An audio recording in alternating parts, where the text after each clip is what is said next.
ត្រី អ្នកនាងកញ្ញាជាទីគោរពនិងជាទីមេត្រីបេក្ខជននិងបេក្ខនារីទាំង6រូបនៅក្នុងពេលនេះនឹងទទួលបាននៅការហាត់រៀនចាបន្ថែមទៀតអំពីគន្លឹះអាថ៌កំបាំងចាកម្រិតកម្ពស់នៃសម្លេងចាជាពិសេសបេក្ខជននិងបេក្ខនារីដែលគាត់បានចំណាយពេលវេលាអស់រយៈពេល71ថ្ងៃដើម្បីរកចាគ្រូសក់ដាញ់តាមពិតគ្មានណាចាក្រៅពីគណៈកម្មការរបស់យើងគឺលោកចាខួនសតស័កដែលគាត់នឹងមកផ្ដល់នៅគេហៅថាការដូចជាហាត់រៀនបន្ថែមទៀតពីគាត់ចាជាពិសេសគឺប្រើប្រាស់សម្លេងតែម្ដងដើម្បីឲ្យកាន់តែល្អប្រសើរជាងនេះថែមទៀតនៅក្នុងពេលនេះសូមអញ្ជើញអស់លោកអ្នកកញ្ញាតាមដានទស្សនានៅសកម្មភាពនៃការហាត់រៀនរបស់បេក្ខជននិងបេក្ខនារីទាំង6រូប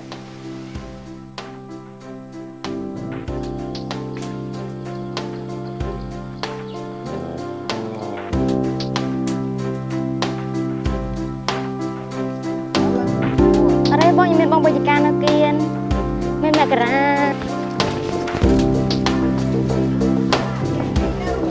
អូយឡើយនេះស្អាតមែនទេបងមកថ្មល់អីគេនោះមកគូមក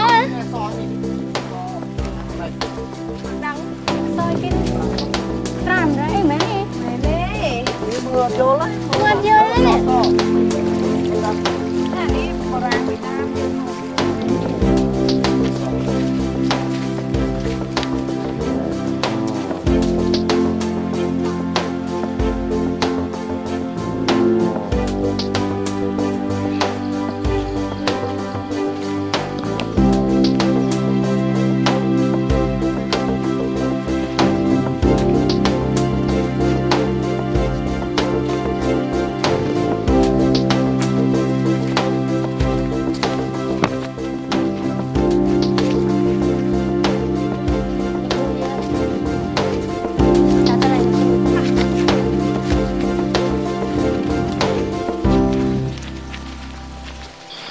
សួរលោកគ្រូសួរបងប្អូនទាំងអស់គ្នាណាឥឡូវថ្ងៃនេះយើងមកដល់ស្រះដំរីនៅលើភ្នំគូលែននេះណា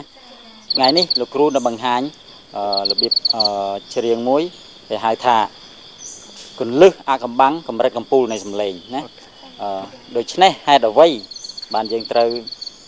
ហាត់ឲ្យគន្លឹះអាថ៌កំបាំងនេះណាបាទយើងត្រូវសមាធិរកអ្វីដែលជារបស់ខ្លួនយើងណាដូច្នេះចម្រៀងខុសពីឧបករណ៍ផ្សេងសម្លេងគឺជាឧបករណ៍មួយដែលនៅក្នុងខ្លួនយើងដូច្នេះហើយយើងត្រូវការឆ្លងកាត់យល់អ្វីដែលខ្លួនយើងមាននៅខាងក្នុងដូច្នេះគ្រូគិតថាយើងគួរតែណាសមាធិណាដូចជាគ្រូបានហាត់ពីមុនមកដូចគ្នាណាសមាធិនេះគឺថាយើងធ្វើម៉េចឲ្យដង្ហើមយើងយល់ពីដង្ហើមយើងចេញចូលហេតុអ្វីបានត្រូវការដង្ហើមព្រោះដង្ហើមគឺជាគន្លឹះទី1ណានៃចម្រៀងនៃសម្លេងដូច្នេះនៅពេលដែលយើងណាដែលយើងដកដង្ហើមចេញចូលទៅ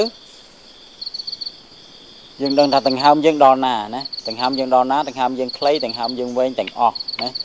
ដូច្នេះយើងត្រូវរកបន្ថែមទៀតណានៅក្នុងដងខ្លួនយើងទាំងអស់ហ្នឹងសិតតែសម្លេងទាំងអស់ណាដោយលោកគ្រូបានប្រាប់ហើយអ្វីបានចេញពីឈាមពីសរសៃបេះដូងអ្វីទាំងអស់ណា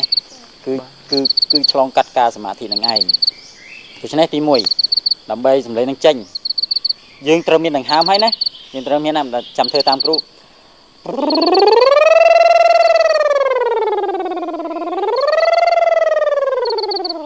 ណាតោះ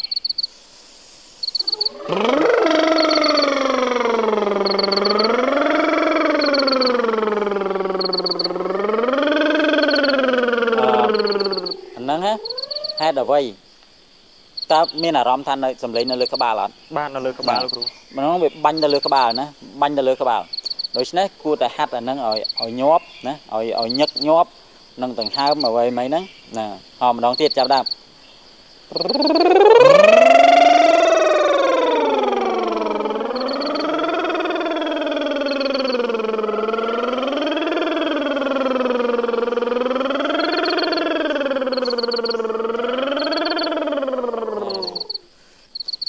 យើងមានអារម្មណ៍ថាសម្លេងយើងវានៅខាងក្បាលណាបាទយើងត្រូវឲ្យសម្លេងនឹងឡើងក្បាលហើយយើងធ្វើម៉េចសមាធិម៉េចឲ្យសម្លេងនឹងបំបែកចុះមកក្រោមដូចឫសឈើអញ្ចឹងនៅដងខ្លួនយើងទាំងអស់តសៃឈាមអ្វីៗទាំងអស់ហ្នឹងគឺសម្លេងហ្នឹងណាសម្លេងហ្នឹងត្រូវមករត់តាមដងខ្លួនយើងទាំងអស់ណាបាទ chẳng hayលោកគ្រូបង្ហាញមានកន្លែងមួយទៀត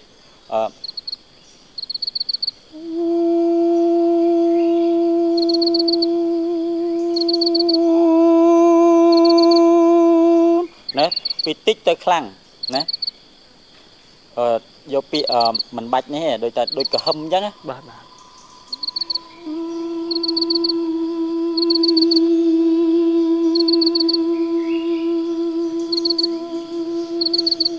ដកដង្ហើមឲ្យវែងដកដង្ហើមវែងហើយក៏ហឹមហើយយើងមានអារម្មណ៍ថាបជាសំឡេងហ្នឹងទៅក្រោមណាតោះ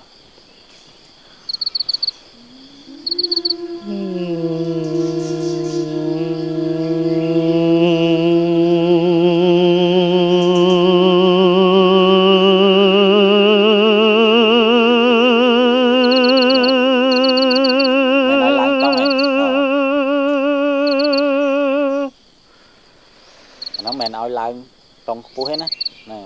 យើងយកណោតមួយណាយើងយកណោតមួយជាគោលណាហើយយើងពង្រីកទៅសំឡេងហ្នឹងធំទៅយកណោតនេះវិញ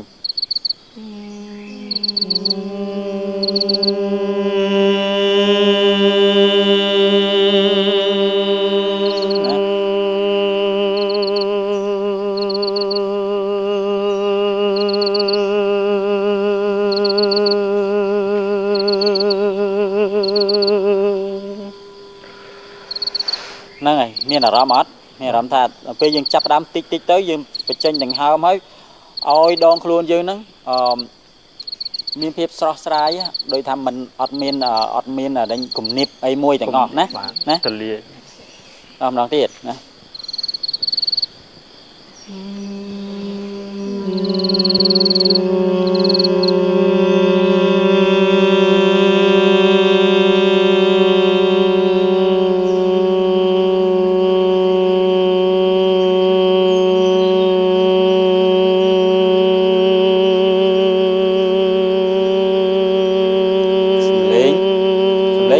ដូចគ្នាណាបងប្អូនណាចាំផ្លែតសំឡេងឲ្យត្រូវដូចសំឡេងហ្នឹងគឺនឹងទាំងអស់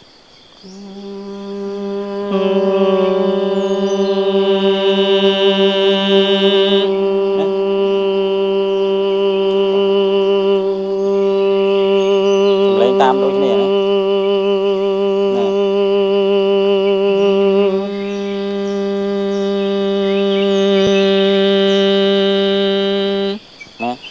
អាហ្នឹងសំឡេងហ្នឹងហើយយើងពង្រីកពីទូទៅធំហើយមកទូវិញណាអាហ្នឹងគឺជាដង្ហើមណាដង្ហើមតែមិនយើងបជាដង្ហើមយើងបានព្រោះវាជាកលឹះសំខាន់បំផុតគឺដង្ហើមហ្នឹងឯងសំឡេងណាបាទដល់អញ្ចឹងទៅយើងបជា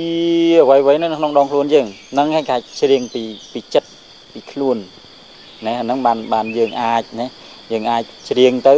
យើងមានសំឡេងហ្នឹងមានពណ៌បានដោយលោកគ្រូប្រាប់អញ្ចឹងសំឡេងទី1ហ្នឹងគឺសពណ៌សដូច្នេះយើងត្រូវបំបែកវាណាបំបែកសំឡេងហ្នឹងឲ្យចេញជាមានគេហៅ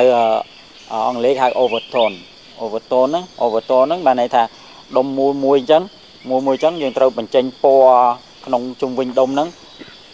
ឲ្យល្អណាឲ្យមានពណ៌សម្បុរនៅក្នុងហ្នឹងដោយសំឡេងអញ្ចឹងវាត្រូវមានពណ៌សម្បុរណា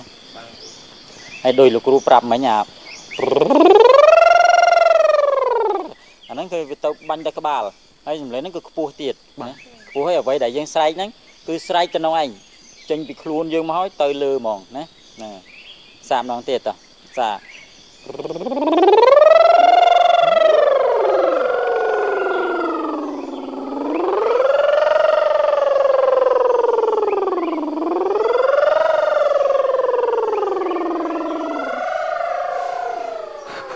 អូខេឥឡូវបងអូនណាមួយណារើសយកបត់ណាមួយឃ្លាណាមួយឃ្លាចាំគ្រូប្រាប់ណាយកបត់ណាក៏បានដែរឥឡូវនេះបត់សមល់បាទណាយកមួយឃ្លាមកខ្ញុំគ្រូប្រាប់ថាតែត្រូវធ្វើម៉េចណាអូនមិនដឹងខ្លួនថាអូននេះហើយប៉ុណ្ណឹងសិនពេលបានជួបគាត់ហើយគាត់បានប្រាប់ពីការតាំងសមាធិរកនឹងដើម្បីរកសម្លេង នៅក្នុងខ្លួនអ្វីដែលចេញពីសរសៃឈាមអ្វីដែលចេញពីក្បាលអ្វីដែលចេញពីពោះបាទគឺទី1គឺបានរៀនពីគាត់បានប្រាប់ពីតាំងសមាធិដើម្បីរកសម្លេងខ្លួនឯងផ្ទាល់ជំរាបមួយគឺយើងមិនអាចច្រៀងឲ្យតែបានចប់ទេគឺត្រូវតែរករៀនមួយឃ្លាដើម្បីឲ្យមានអត្ថន័យដើម្បីច្រៀងមកឲ្យមានពណ៌សម្បុរនៃបទចម្រៀងឲ្យចេញពីលើមកហើយពង្រីកម្ដងខ្លួនយើងម្ដងទៀតសាកណាអូនមិនដឹងខ្លួនថាអូននេះហើ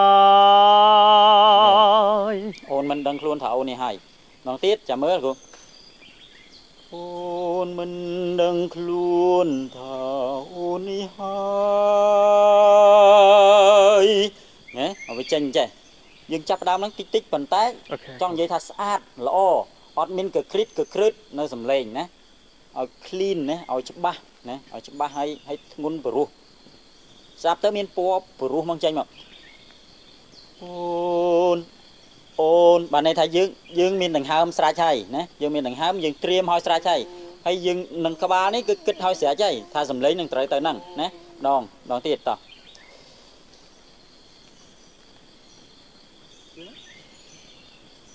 អូនមិនដឹងខ្លួនថាអូននេះហើយបានដែរណាអូនមិនដឹងខ្លួនថាអូននេះហើយអូនហើយណាអាហ្នឹងបានថាសំឡេងយើងត្រូវធ្វើម៉េចឲ្យសំឡេងហ្នឹងព្រោះណាមានពណ៌វាអ្វីដែលយើងនិយាយហ្នឹងអ្វីដែលពាក្យអ្វីនៅក្នុងហ្នឹងគឺយើងបញ្ជានៅនេះទាំងអស់ណាគឺបញ្ជាពាក្យហ្នឹងគឺថាបញ្ចេញនៃសំឡេងពណ៌សំឡេងហ្នឹងឲ្យអ្នកមើលហ្នឹងគឺមានអារម្មណ៍ថាគឺអូននេះហើយណាបាទណាឥឡូវត្រេម្ដងនេះបាទយកបត់ឲ្យមួយឃ្លាមកណាតោះទឹកហូរតិចរំលេចជាផ្លាអូខេចេញមកសំឡេងដូចគ្រូប្រាប់ចឹងសមាធិធ្វើម៉េចឲ្យមូលល្អធ្វើម៉េចប្រមូលវាឲ្យនៅមួយកន្លែងកុំបែកញ៉ៃណាបែកទៅវាអត់មូលចឹងទៅវាអត់មានចាំងណាទឹកហូរតិចឃើញនៅតំណឹងអស់ប៉ុន្តែកម្លាំងពីក្នុងមកគាត់ឲ្យពួកខ្ញុំត្រូវប្រើដង្ហើមឲ្យវែងឈរតាំងសមាធិគឺឲ្យពួកខ្ញុំតាំងសមាធិដើម្បីរកដង្ហើមចេញពីក្នុងខ្លួនអញ្ចឹងខ្ញុំធ្វើបានទោះជាមិនសូវល្អប៉ុន្តែគាត់ថាអាចទទួលយកបានអញ្ចឹងពួកខ្ញុំខិតខំប្រឹងប្រែងហើយនឹងទៅដល់ផ្ទះវិញខិតខំប្រឹងហាត់តាំងសមាធិដើម្បីរក